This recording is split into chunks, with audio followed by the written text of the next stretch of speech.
নমস্কার, আমি স্মৃতি। বড়দের প্রণাম আর ছোটদের স্নেহ জানিয়ে শুরু করছি আজকের ভিডিও। আমার বাড়ির সরস্বতী পুজোর ছোট ছোট কয়েকটা ক্লিপস তোমাদের সাথে শেয়ার করেছি আজকের এই ভিডিওতে। আমার ছেলেও পুজোর জোগাড়ে আমাকে সমানভাবে সাহায্য করে যাচ্ছে। ও যতটুকু যা পারে সেই ছোট ছোট কাজগুলোই ওকে দিয়েছি। সবগুলো ফল না পুজোর জন্য নিইনি, যতটুকু প্রয়োজন ততটুকু ধুয়ে রেখেছি। এতটি ফল প্রসাদ বানিয়ে কি করব বলো? সেরকম তো কাউকে প্রসাদ দেওয়ারও নেই, কারণ সরস্বতী পুজো ঘরে ঘরেই হয়। মাকে এখন স্নান করাবো, তার আগে মায়ের জন্য একটা উপটান বানিয়ে নিচ্ছি। একটা পাত্রের মধ্যে নিয়ে নিচ্ছি আমার প্রয়োজন মতো টক দই আর তার সাথে পাতি লেবু। একটা গোটা লেবুকে 3 টুকরো করে নিয়েছি, পুরোটাই লেগে যাবে। পিতাম্বরী পাউডার দিয়েও অনেকে এই মায়ের মূর্তি পরিষ্কার করেন, তবে আমার না একটু সংকোচ বোধ হয়। কারণ দেখো, ওই পাউডার কি আমরা নিজেদের স্কিনে কখনো লাগাবো? নিশ্চয়ই না। তাহলে ভগবানের উপর কিভাবে ব্যবহার করতে পারি? এখন হয়তো অনেকেই প্রশ্ন করবে যে দোকান বাজারে তো সেটা দিয়েই মূর্তি পরিষ্কার করা হয়। একদম তাই, সেটি তখন দোকান বাজারে মূর্তি রূপেই থাকে। আমরা যখন বাজার থেকে নিজেদের বাড়িতে নিয়ে আসি, দীপ ধূপ জ্বালিয়ে তা পুজো করি, তার মধ্যে প্রাণ প্রতিষ্ঠা হয়, চক্ষুদান হয়, তখন তার মধ্যে ভগবানের রূপ প্রকাশ পায়। তাই দোকানের মূর্তি এবং বাড়ির ভগবানের মধ্যে পার্থক্য অনেক। এদিকে যেহেতু মাকে স্নান করাবো, সেই জন্য একটা বড় পাত্রের উপর প্রথমে বসিয়ে নিলাম। মায়ের অলংকারগুলো এক এক করে সব খুলে রাখবো। টক দই, তার সাথে লেবু, এগুলো কিন্তু রূপচর্চায় আমরাও ব্যবহার করি। এমনিতেই দেখবে লেবু দিয়ে যদি কাঁসা পিতলের বাসন মাজো, একদম ঝকঝকে চকচকে হয়। তো তার সাথে যদি টক দই মেশানো হয়, তাহলে তার কার্যকারিতা আরো বেশি বেড়ে যায়। মা একদম চকচক করবে। তোমরা এখন এর সাথে পরের রূপটি মিলিয়ে দেখো, তাহলে পার্থক্য বুঝতে পারবে। তাছাড়া আমার কাজ যখন একই হচ্ছে, তখন শুধু শুধু ওইসব পাউডার মায়ের গায়ে কেন ব্যবহার করতে যাব? দেখো, এটা সম্পূর্ণ আমার মতামত। আমার মনের ভেতরে যে সংকোচগুলো আসে সেটাই তোমাদের সাথে শেয়ার করলাম। তার মানে এই নয় যে আমি আমার মতামত তোমাদের উপর চাপিয়ে দিচ্ছি। এখানে এতটুকুই। মায়ের স্নানের ভিডিও শেয়ার করব না, বাকিটা মাকে সাজুগুজু করিয়ে ফিরে আসছি। আর রয়েছে সেদিনের ভিডিওতে মায়ের জন্য বাজার থেকে শাড়ি কিনে এনেছিলাম। এই সুন্দর লাল পাড়া হলুদ শাড়িতে স্নান করে মা এখন নব সাজে সুসজ্জিতা।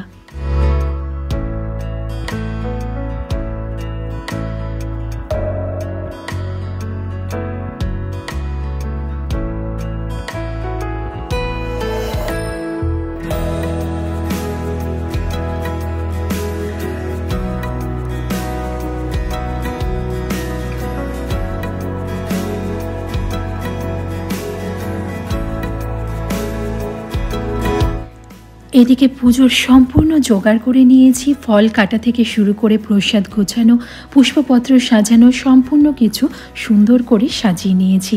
এবার শুধু পুরোহিত মশাইয়ের আসার অপেক্ষা। নিজে হাতে সম্পূর্ণ যোগাযাটির পর 10 মিনিট সময়ে কিভাবে আমরা নিজেকেও রেডি করে নিতে পারি, তার একটা ভিডিও আমি আগের দিন শেয়ার করেছিলাম।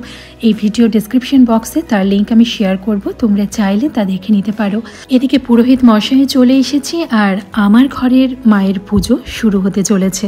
ওম নমঃ শিবি, ওম নমঃ শিবি, ওম নমঃ শিবি, ওম নমঃ শান্তি শান্তি, ওম নমঃ ব্রহ্মণদেবায় গো ব্রাহ্মণ পিতায় চ জগৎপিতায় কৃষ্ণ গোবিন্দায় নমঃ।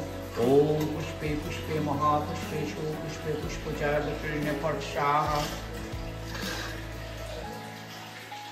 কলসত্তে কমলাসনায় নমঃ। ওম আসন প্রবেশনে মেরু পৃষ্ঠ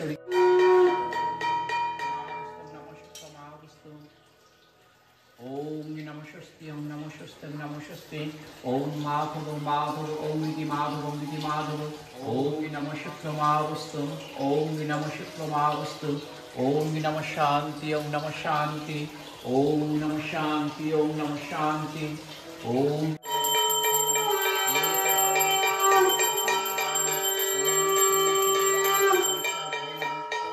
देवेंद्र मोदी मंदर मकरंद नारायण विघ्न विनाशकं ब्रह्म।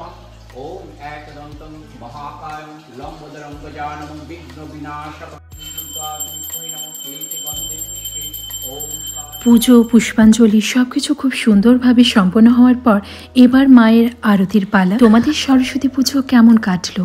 বাড়িতে পুজো ছাড়া আর কি কি করলে সেদিন কমেন্টে অবশ্যই জানিও। তোমাদের সাথে আমার যোগাযোগের মাধ্যম হলো এই কমেন্ট বক্স।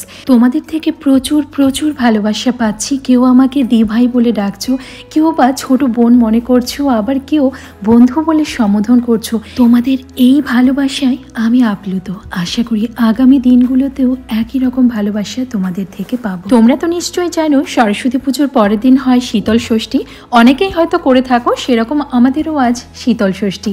তো সন্তানের মঙ্গলের জন্য মায়েদের এই ব্রত করতে হয়। যারা এই ব্রত করো তারা তো নিয়ম জানোই, আর যারা জানো না তাদেরকে বলি আসলে কি হয়, আগের দিনে রান্না করা ঠান্ডা জিনিস এই দিন আমাদের খেতে হয়।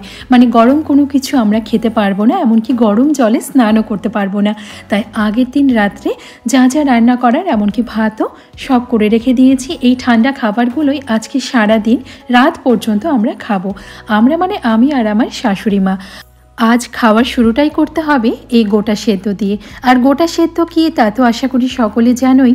সকালে স্নান টান করে পুজো করে ব্রত কথা শুনে নিয়েছি। এবার মুড়ির সাথে এই গোটা সেদ্ধ দিয়ে ব্রেকফাস্ট করছি।